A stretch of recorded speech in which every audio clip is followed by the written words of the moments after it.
महाराज जी, हमने बॉलीवुड की भी बात की, हमने पॉलिटिक्स की बात की। मैं आपसे जानना चाहूंगी, खाने में आपको सबसे ज्यादा क्या पसंद है?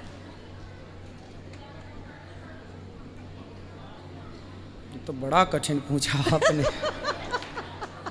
वैसे सारे लोगों की निगाहें ये जो है उनके कान ये सुनना चाहेंगे। जो दाल चावल सब्जी रोटी में जो सामान ही मैं खाता हूँ, बहुत कम खाता हूँ, पर मुनगे की सब्जी, मुनगे की दाल और मुनगे के पराठे में ज़्यादा खाता हूँ। बन जाते हैं तो खूब खा लेता हूँ। मतलब मुनगा समझते हैं? जी नहीं। लो। मैं गूगल जरूर करूंगी इसके बाद। मुनगा नहीं समझते? लंबा लंबा होता है, इतना बड़ा। हाँ, पतला सा। सहजन की फली। अब वो आप जानिए। हाँ, सहजन, उसका नाम अलग अलग क्षेत्र हाँ, बिल्कुल हो सकता है जी। हाँ, सहजन। हाँ, तो उसका ना वो उसमें दाने भी होते हैं। जी हाँ, जी हाँ। और वाइट कलर का उसका एक लिक्विड फॉर्म होता है।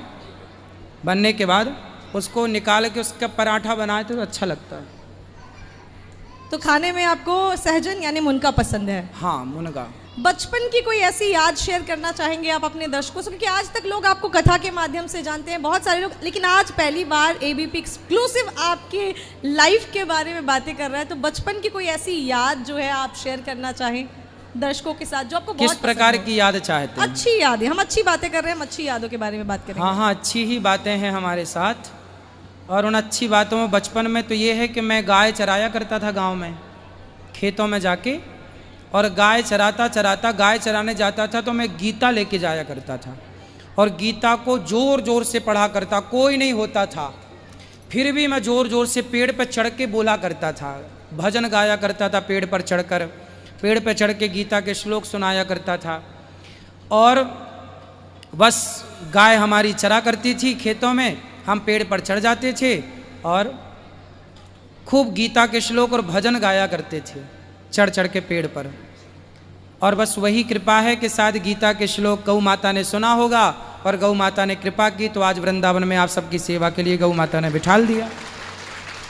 तो ये गौ माता की सेवा का ही फल है आज जो प्राप्त है। और अभी रात के या शाम के कह सकते हैं 8:17 हो रहे हैं और यहाँ पे इतनी भीड़ है। सारे लोग आपसे, आपकी जो सेवा आपने की है ना, वो आपका आशीर्वाद यहाँ सामने है। एक और चीज़ जो है मैं आपसे जानना चाहूँगी, जब हम वृंदावन आते हैं, कहीं भी मंदिर में जाते हैं, अक्सर मैंने एक चीज़ देखी है, लोग मंदिर पे चढ़ते समय पहली सीढ़ी को प्रणाम करते हैं। ये बड़े दिन से सवाल पूछना चाहती थी, इसीलिए आज पूछ ही लेती हूँ आपसे कि लोग पहली सीढ़ी को ही क्यों प्रणाम करते हैं? क्यों, जैसे चढ़ते हुए सबसे पहले पहली सीढ़ी को प्रणाम करते हैं, तो वहाँ ये क्यों करते हैं लोग? भगवान के एक भक्त थे, उन्होंने कहा था कि प्रभु हमारे जब हम मरें तो हम आपके द्वार पर ही रहना चाहते हैं, तो द्वार पर ही वो विराजे। तो उस भक्त को प्रणाम करके, पहले भक्त को प्रणाम फिर भगवान को प्रणाम, इसलिए द्वार पर वो पहली सीढ़ी जो होती है वो एक भक्त का प्रतीक। वहाँ भक्तों ने कहा प्रभु मैं आपकी चौखट में मरूंगा, मैं आपकी चौखट में ही रहूंगा, ताकि आपके दर्शन करने आने वाले भक्तों के पांव की धूल मेरे माथे पड़ेगी। तो वो पहला प्रणाम उस भक्त का जिसने प्रभु के दर्शन करते करते चौखट में ही अपने प्राण त्याग दिए, पहला प्रणाम उस भक्त का। और आपने मंदिर में एक चीज़ और देखी होगी, द्वारपाल जी। दो, वो द्वारपाल कौन होते हैं जानते हैं?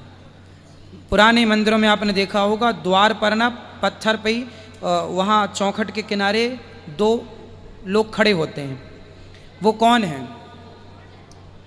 उनमें हैं एक प्रहलाद जी और दूसरे होते हैं वामन भगवान। वामन भगवान जब राजा बलि के यहाँ भगवान द्वारपाल बने, राजा बलि के द्वारपाल जब भगवान बने तो लक्ष्मी जी तो भगवान को लेके चली गई, पर भगवान का मन नहीं हुआ। भगवान ने कहा मैं तो देख यहीं भक्त का द्वारपाल रहूँगा। तो फिर वहाँ प्रहलाद जी आए, बोले प्रभु आप अकेले खड़े हैं, मैं भी रहूँगा, आप कथा सुनाओगे? मैं सुनूंगा। तो भक्त और भगवान दोनों द्वार पर भगवान की चर्चा भगवान जी कहते हैं और प्रहलाद जैसे भक्त आनंद होकर सुनते हैं, तो वो प्रहलाद जी और वामन भगवान होते हैं। तो चलिए, आज मैं बहुत दिनों से जो सवाल सोच रही थी वो, और बहुत सारे लोग भी शायद ये सोचते होंगे कि क्योंकि मेरी आदत है सवाल पूछने की, तो मैंने सोचा ये पूछ ही लेते हैं, ये जवाब आपसे बेहतर और कोई नहीं दे सकता। एक आखिरी सवाल महाराज जी, बहुत सारे वीडियोस मैंने आपके देखे, कभी कभी क्या होता है ऑडियंस आती है, ये जनता जो है जागरूक होती है, चाहती है चीज़ें पूछना, कभी कभी मैंने देखा है कुछ अटपटे सवाल आ जाते हैं, आपकी हंसी भी छूट जाती है, वैसे सिचुएशन में फिर कैसे डील करते हैं, उनको कैसे समझाते हैं? क्योंकि वो सवाल जो है मुझे नहीं लगता कि उसने जो है अटपटे सवाल होते हैं, बड़े ही मज़ेदार सवाल होते हैं, तो कभी कभी ऐसे सवालों को आप कैसे लेते हैं? अच्छा है, ये देखो ये भक्त लोग ही हमारा परिवार है। हंसना भी इन्हीं के साथ होता है और रोना भी इन्हीं के साथ होता है। हम हंसते हैं तो ये हंसते हैं, हम रोते हैं तो ये रोते हैं। तो इनके सवाल ये पूछने आते हैं, हम तो इनका केवल प्रश्न का उत्तर देकर इनकी सेवा करते हैं जो हमसे बनती है।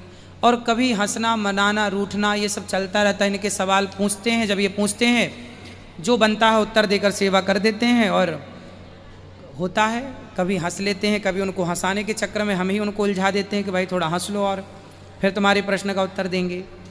तो ये हंसना हंसाना है, हंसते हंसते कट जाए रस्ते जिंदगी यूं ही। तो ज़िंदगी चलती रहे हंसते हंसते, इसलिए हंसते रहो, आप भी हंसते रहें, ये आप भी हंसते रहें। भगवान सदा चाहते हैं, ईश्वर की भक्ति क्या है, सदा प्रसन्न रहना ही ईश्वर की सर्वोपरि भक्ति है। ठीक है महाराज जी, बहुत अच्छा लगा आपसे बात करके।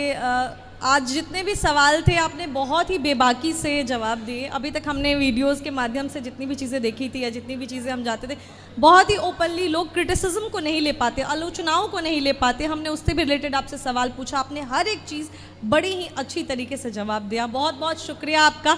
सारे जितने भी दर्शक हैं उनका भी शुक्रिया, महाराज जी आपका सबसे ज़्यादा। और हम चाहेंगे आज सभी सुन रहे हमारे इस शो का जिसका नाम है धर्म संवाद, जिसमें हम धार्मिक चर्चाएँ करते हैं, उस पर एक रिचुअल है हमारा भी छोटा सा, कि हम अपने गेस्ट से प्रॉमिस लेते हैं कि जितने भी लोग ये वीडियो देखेंगे उसके बाद सवाल और भी पूछेंगे, उनके सवालों का जवाब देने के लिए गेस्ट को वापस हमसे जुड़ना पड़ेगा।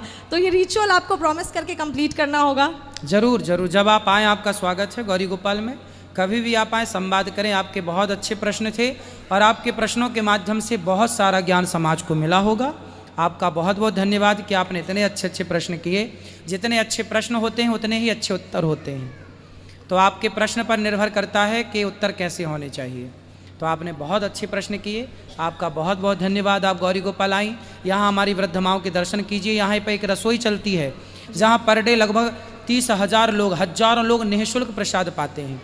पूरे भारत देश की सबसे बड़ी रसोइयों में एक रसोई गौरी गोपाल जी की रसोई है, आप जरूर दर्शन कीजिएगा। बहुत बहुत शुक्रिया आपका। मिलते हैं किसी अगली वीडियो में जब हम आपके सारे सवालों को लेकर आपसे फिर से जुड़ेंगे। पुनः राधे राधे राधे राधे। आप जिन भक्तों को मिलना है अंदर चलिए गौरी गोपाल मंदिर में, वहीं मिलेंगे।